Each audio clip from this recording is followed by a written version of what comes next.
탐색전은 끝났습니다. 이스라엘 백성들을 내어줄 마음이 없다는 것을 확인하신 하나님은 모세와 아론에게 명하십니다.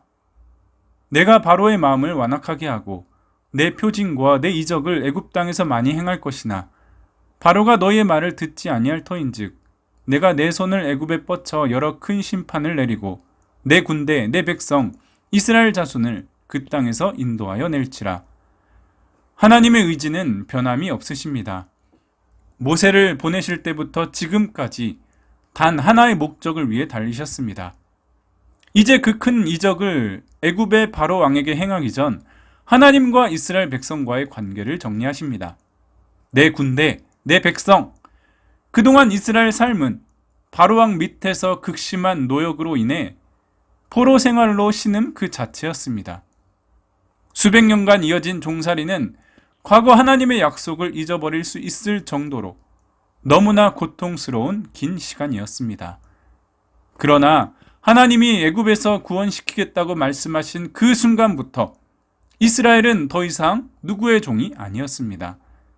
나의 백성, 나의 장자라는 말은 너무나 오랜 기간 종으로 살아왔던 이스라엘에게 가뭄의 담비와 같은 감동이며 은혜였습니다. 모세와 아론이 바로에게 가서 여호와께서 명령하신 대로 행하여 아론이 바로와 그의 신하 앞에 지팡이를 던지니 뱀이 된지라. 모세와 아론은 다시 바로 왕 앞으로 갔습니다. 애굽에 내려진 10가지 재앙의 전초전이 될 지팡이를 뱀으로 변하게 하시는 기적을 보여주셨지만 완악해진 바로는 앞으로 있을 일을 전혀 예상하지 못한 채 하나님의 메시지를 듣지 않습니다. 아마 사람의 마음이 바로와 크게 다를까요? 어쩔 땐 하나님을 철석같이 외면하는 모습은 상당 부분 바로와 닮아 있습니다. 메시지를 거부한 대가로 애굽 땅은 재앙으로 다스려지게 될 것입니다. 하나님의 재앙은 단순히 바로 왕의 마음을 돌이키기 위해 내려진 것이 아니라 애굽 사람들이 섬기던 신들, 애굽을 다스리던 우상들에게 내려진 선전보고입니다. 모세와 아론이 여호와께서 명령하신 대로 행하여 바로와 그의 신하의 목전에서 지팡이를 들어 나일강을 치니 그 물이 다 피로 변하고 여호와께서 모세에게 이르시되 아론에게 명령하기를 내 지팡이를 잡고 내 팔을 강들과 운하들과 못 위에 펴서 개구리들이 애굽 땅에 올라오게 하라 할지니라.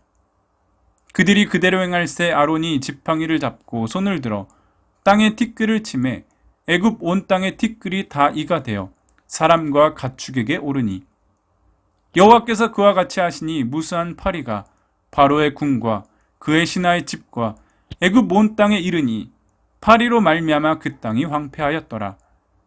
이튿날에 여호와께서 이 일을 행하시니 애굽의 모든 가축은 죽었으나 이스라엘 자손의 가축은 하나도 죽지 아니한지라.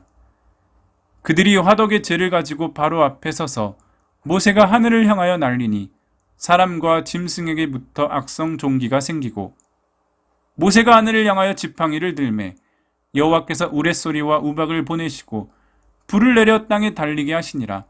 여호와께서 우박을 애굽 땅에 내리시매 모세가 애굽 땅 위에 그 지팡이를 들매 여호와께서 동풍을 일으켜 온 낮과 온 밤에 불게 하시니 아침이 되매 동풍이 메뚜기를 불어들인지라.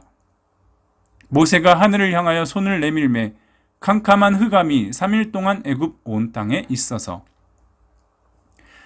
애굽의 생명과 우상 숭배 근원이 되는 나일강, 그리고 다산을 상징하는 신 개구리가 재앙을 일으키고 스스로를 태양의 아들이라 축혀 세웠던, 정작 태양이 하나님의 심판을 받아 빛을 잃게 됩니다. 또한 파리와 같은 미물들이 농업에 필요한 가축들을 공격하여 목축업의 기반을 무너뜨립니다. 이런 재앙 앞에서 그들이 추앙하던 거짓 신들은 속수무책으로 당하기만 할 뿐 재앙을 해결하지 못하고 있습니다. 저들이 믿던 거짓 신, 아무런 능력이 없는 거짓 신들의 민낯을 낱낱이 폭로합니다. 문제는 같은 애굽 땅에 살고 있던 이스라엘 백성입니다. 애굽 전역에 재앙이 있었다면 이스라엘 역시 애굽 사람들과 같은 고통을 겪게 됩니다. 이스라엘을 구원하시기로 하셨다면 분명 구별하여 재앙을 피하게 하셨겠지만 세 번째 재앙까지만 같이 받게 하셨습니다. 그날에 나는 내 백성이 거주하는 고센 땅을 구별하여 그곳에는 파리가 없게 하리니 이로 말미암아 이 땅에서 내가 여호와인 줄을 내가 알게 될 것이라.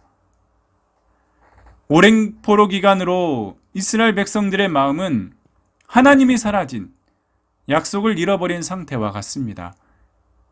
이스라엘을 생각하는 하나님의 마음, 그래서 모세를 보내시고 바로 왕 앞에 서게 하신 하나님의 진심을 믿지 못했습니다.